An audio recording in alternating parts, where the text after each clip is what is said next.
Hello friends, I hope you all are doing well and staying safe at your own places. I, CA Pujan Kapadia, welcome you all on my today's lecture on the subject Advanced Accounting and Auditing Paper 5. As you all are aware, we had started with the topic of types in classification of audit. Under this unit, we are going to study different types of audit classified on various bases of classification. We had already started on this topic in the last lecture, under which we had seen two broad types of classification. So before starting today's topic, I would just like you to recap of the topics that we have already covered. The first thing that we had studied was on the basis of forms of organization or from the legal viewpoint, that is whether it is compulsory under any act or it is voluntary. So under the first part we have seen audit required by law, that is compulsory audit, under which we had studied various types of audit along with the name of the act under which it is covered.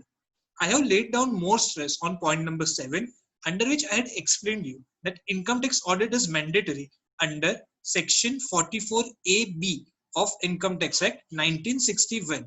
If I'm doing a business and my total turnover exceeds rupees 1 crore, so the limit for business is 1 crore rupees. But if you are taking benefit of section 44AD, then the limit becomes 2 crore. So normally it's 1 crore, but if you are taking benefit of this section, the limit becomes 2 crore.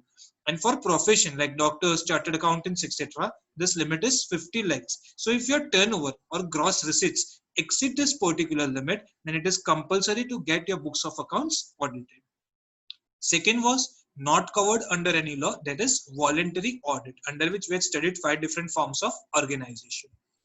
The second and the more important part that we classified was on the basis of time, in which we had covered 2 different types of audit. One was interim audit, under which I had explained you if an audit is conducted between 2 periodical audits. That is, I have told you my year ends on 31st March 2019, next year ends on 31st March 2020. I am going to do an annual audit for both the years. But if I am doing any audit between these 2 audits, then such audit is known as interim audit. Basically, interim audit is conducted with some interim purpose. It may be like submission of quarterly financial statements which are audited. It can be for declaration of interim audit, interim dividend, etc. Then we had looked after what are the advantages and limitations. Next topic we had dealt with was annual audit or final audit or periodic audit or balance sheet audit.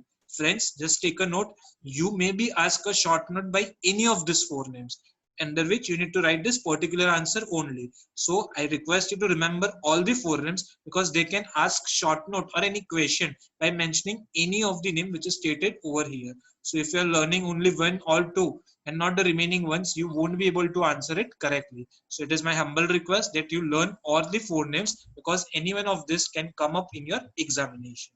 What is annual audit basically? Any audit which is conducted or commencing after the end of financial year. That is, as soon as my financial year is ending, after that I am going to start my audit for that particular period. How I am going to do it? I am going to do it in a continuous sitting. So I am not going to visit periodically. I am just going to do it in a continuous sitting of like 10 days, 15 days, whatsoever it may take. Last is, it is conducted only once in a year. So this was our annual audit. Again, we have studied the advantages and limitations of the same. So this is what we have covered till date in the last lecture. Today, I would like to start from the next viewpoint. This is based on the viewpoint of continuity. That is how continuously you are performing the audit. The classification of audits are being done on that particular basis. First topic that we are going to deal in totally detail is point number A, continuous audit. The another name of this audit is detailed audit. First of all, let's look into the definition of what is continuous audit. A continuous audit is one where the auditor or his staff is constantly engaged in checking the accounts during the whole period, or where the auditor or his staff attends at regular or irregular intervals during that particular period. This definition is given by Mr. R.G. Williams. Now let's see the highlighted words which are important for you to learn and to write in your examination. The first word I have mentioned or highlighted over here is constantly engaged. That is, I am not coming only once in a year. I'm constantly engaged in auditing work of my client as an auditor. So it may be the situation that what I have done is I have placed a particular staff of mine at the premises of my client. He is continuously auditing the books of accounts on my client on the daily basis. Fine. This is known as the continuous engagement. I am constantly engaged in checking the accounts during the whole period. So what I have done is, first option is I have placed my staff, or I may be visiting regularly to that particular place. Fine. And I'm constantly engaged in checking the accounts of that particular client during the entire period, during the whole period.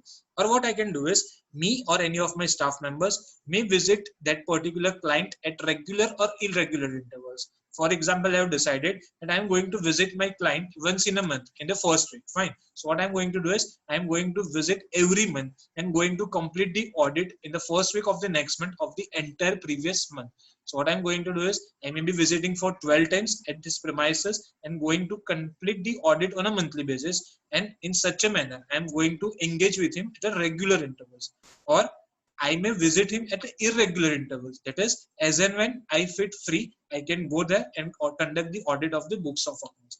Important point over here is you are doing it on a continuous basis. That is, it is not a one-time activity. You are constantly engaged in the work of auditing the books of accounts of your client. If I am doing my audit in such a manner where I am constantly engaged with the regular or irregular visits, then such kind of audit is known as continuous audit or detailed audit. I would just request you guys that before starting with this topic, please read this definition 2 times so that it is very, very clear in your mind what we are going to cover in this particular topic. Because upcoming 3 to 4 points and 2 slides are going to be based on this particular topic only. So just read the definition twice, friends.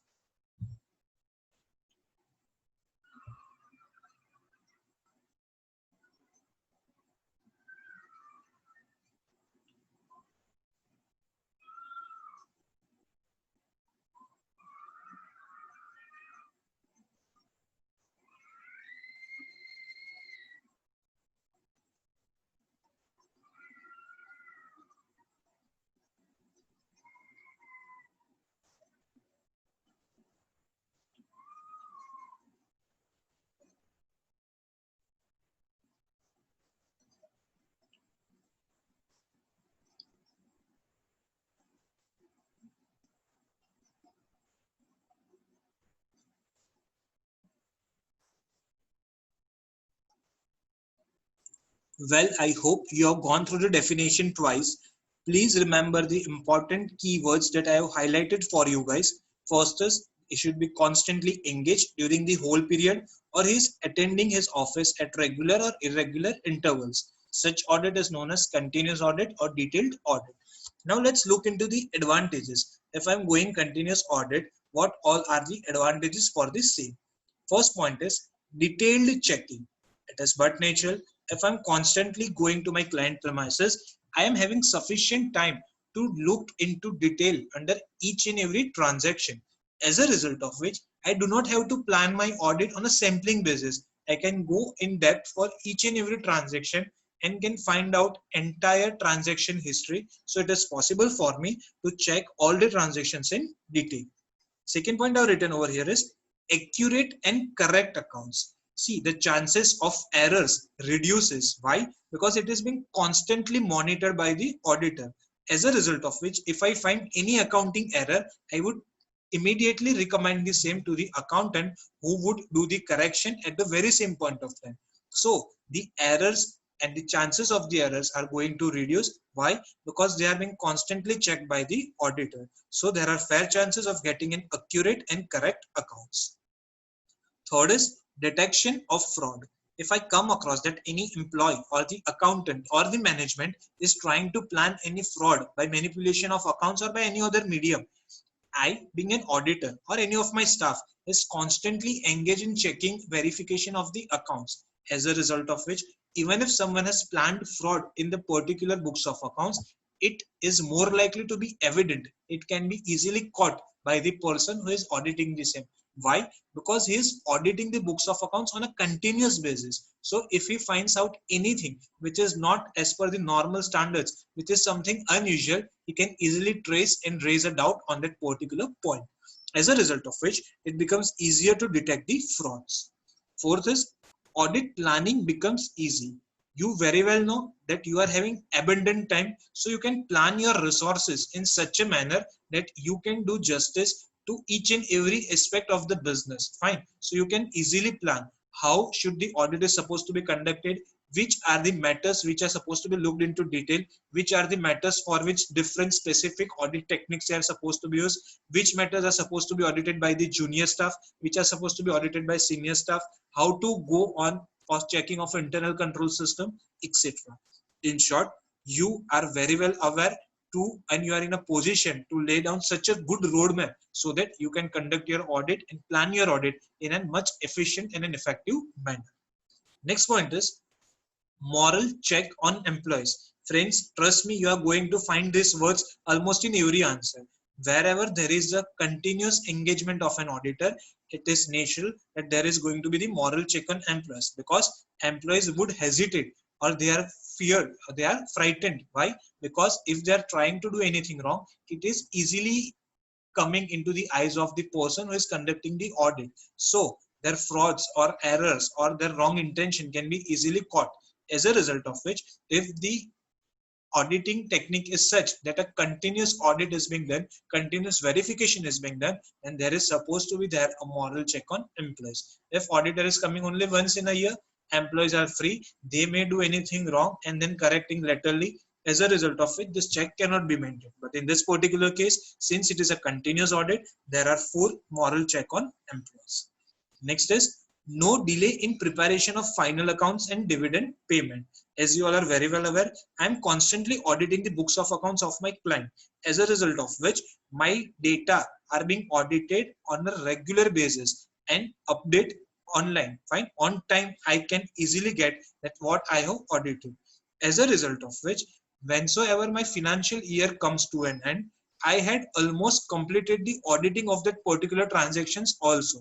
As a result of which, as an auditor, I can quickly issue the audited financial statements, on the basis of which the decisions of the dividend can be easily taken. So there is no delay in preparation of final accounts and in declaration of the dividend. Next is interim account can be prepared, resulting into deciding upon interim dividend. As you are constantly auditing the books of accounts of the client, it becomes easy to get interim financial statements. Like for example, I am doing continuous audit for my client, fine, for the financial year 2019-20. Now, suddenly there comes a situation where one of the partner wants to retire, as a result of which he said that I want to retire with effect from 1st September 2019. Now, if I'm doing continuous audit, all the transaction till August would be audited, as a result of which I would come to know about the actual position of my business as on 1st September 2019 if I'm going for a continuous audit. So whenever you require interim accounts, it becomes easier for you to get that particular accounts. Why? Because you are doing your audit continuously. And the last point is it provides you the guidance on the technical aspects of the client's business. Now, if I am constantly attached in auditing or verifying the transactions of my client, I am daily overseeing the work which is being performed and the accounts which is being maintained. Sometimes I may come to know about certain scenario which I feel may be helpful for the growth in the business of my client, and I'm definitely going to suggest my client about the same, so that I can give him insight on the technical aspects also. When I can do this, if I'm constantly engaged in auditing the books of accounts of my client. So this all are the advantages of continuous audit. I'm just giving you a moment and requesting you to take a quick overview on all the points of advantages.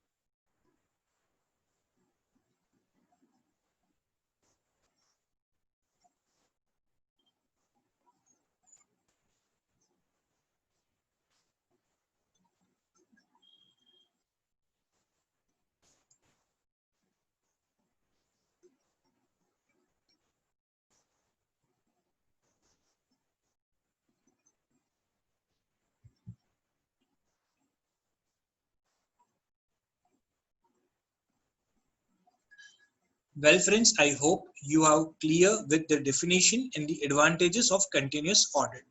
Let's move ahead and see the limitations of continuous audit. First one written over here is manipulation in accounts after the auditing. As you all know, if I am auditing the books of account continuously, for example, I have completed the auditing of books of accounts for the month of April 2020. Now, whenever I am starting and I am going ahead, I am not going to check all over again with the April 2020 audited work. I am going to commence with my day-to-day transactions of May 2020. As a result of which, employees or accountants or the management may misuse this scenario and manipulate the books of accounts which are already audited. Like for our example, it would be April 2020. Why? Because they know now auditor is going to audit the daily transactions on the routine basis. So he's not going to go in history, that is back. As a result of which, this can be the possibility, and there are chances that the accounts which are already audited may be manipulated by any of the persons. Second is thread of work is lost. That is, link is not maintained between the past and present work. Now, if you are auditing the books of account on a continuous basis, or if you are thinking that you are going to visit the client place on a frequently basis or on a irregular basis, in this particular case, if I have decided that come on, I'm going to visit my client's business once in a month.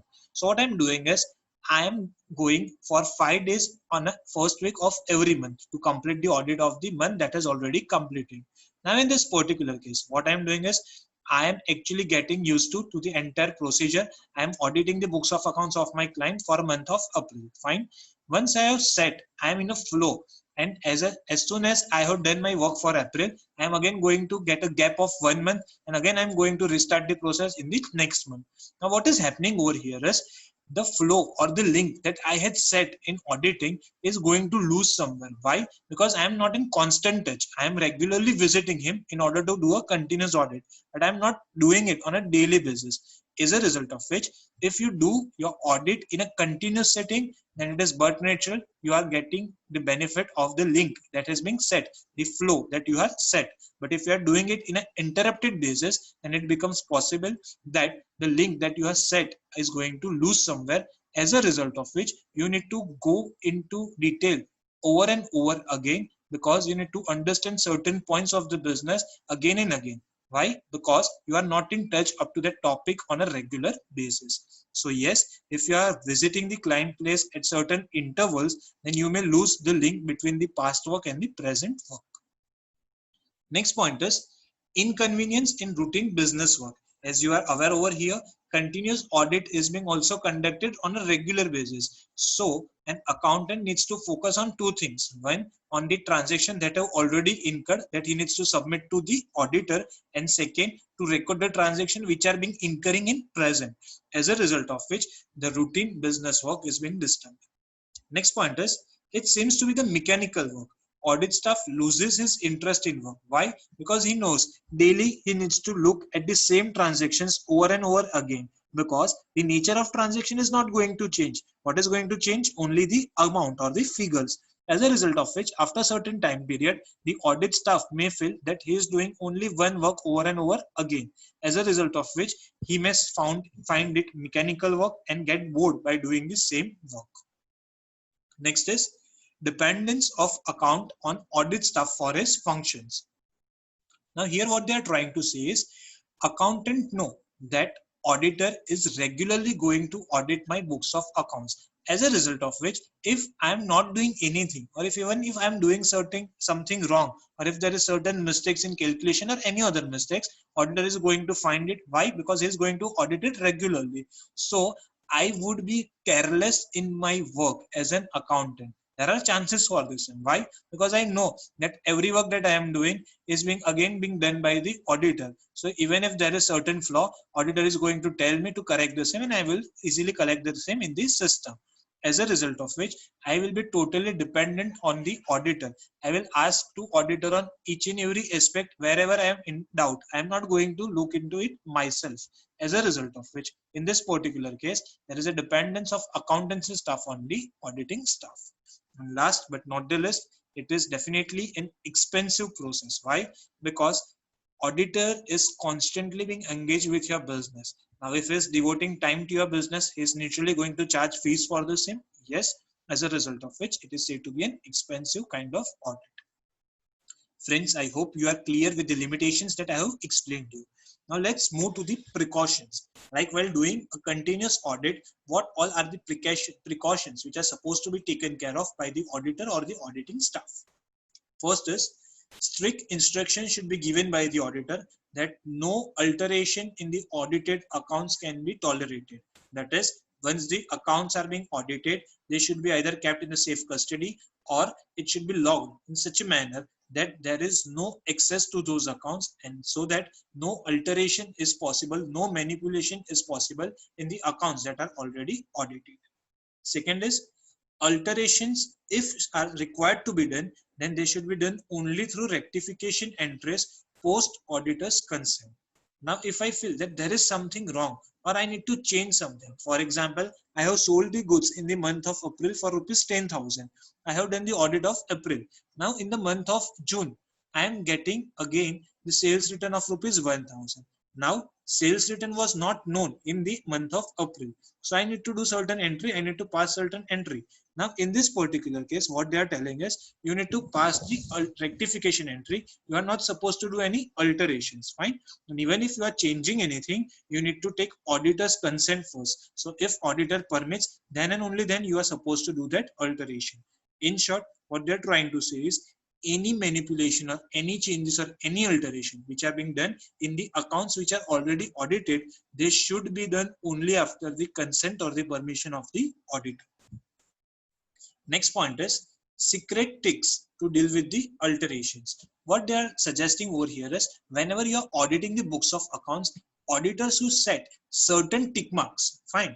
Now he can set specific tick marks. For example, he can choose the color of the pen with which he is auditing, so that that particular color symbolizes that that work is being checked by the auditor. So even if there are certain changes with some other pen, it can be easily identified. Now, for example, I know if I have written 1,000 and if someone wants to alter the same, what he can easily do is he can erase that particular part with the techniques and can replace that figure with any other work. But if I have kept a particular symbol, it is going to symbolize me that someone has done certain changes. So I can set a system of a secret tick marks or certain symbols or any lock or something like that, from which I can easily get to know if someone has tried to change that particular amount. Next part is complete one book of account or important totals and balances in a single sitting only. Though you know that you are going to audit the books of accounts on a continuous basis, but whenever you are auditing one particular book of account or when you are doing the total of certain important balances, you should complete it in a one sitting only. Why it is important? Because as I told you, link is very important. If I have started doing my work, if I am going to do it continuously from 30 minutes, 1 hour, I am going to set my repo, set my link in that particular part. So if I complete it in one sitting only, then the chances of any mistakes or chances of any flaws are less, and I can complete my work in a more efficient manner. As a result of which, it is advisable that you should complete important work in one sitting only. Next point is audit program should be prepared in advance to cover the incomplete work. Audit program, as I have explained you in my first lecture on introduction when we were discussing syllables. What is it? It is a detailed planning of how to conduct audit of each and everything. How much time should be allocated, how many transactions are supposed to be checked, who is going to do what, etc. So what we can do is we can plan our audit program in advance, that how to cover and complete the incomplete work. Next is most important work as an auditor. You should do surprise visits. Fine, because if client is knowing when you are going to come for auditing, he can easily plan his system accordingly, so that even if he's not doing his work for the entire month, he is going to complete his account on that particular date on which you are going to visit. So as an auditor, you are not going to find the flaws in the working system. So as an auditor, it is an element that you need to keep in your mind, that you should pay surprise visits so that you can come to know about the actual situation which prevails at the client's business place. Last point is query resolution.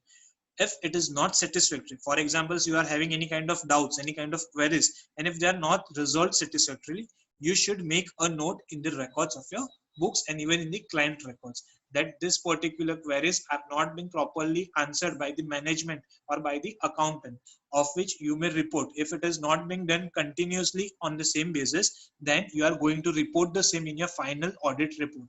As a result of which, you should make a mark of what all are the queries are not answered properly or are not being clarified by the client, so that if it is done on a continuous basis, you may report the same in your audit report. I hope I am clear with both the points which are written over here, that is limitations and precautions. I would just like you all to request that kindly go through this particular points of limitations and precautions, and then we are going to start with the last slide for the day.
Well, friends, I hope you are clear with the points which are stated over here.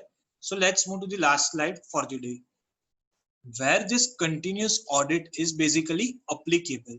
So there are certain scenarios where this is advisable and applicable.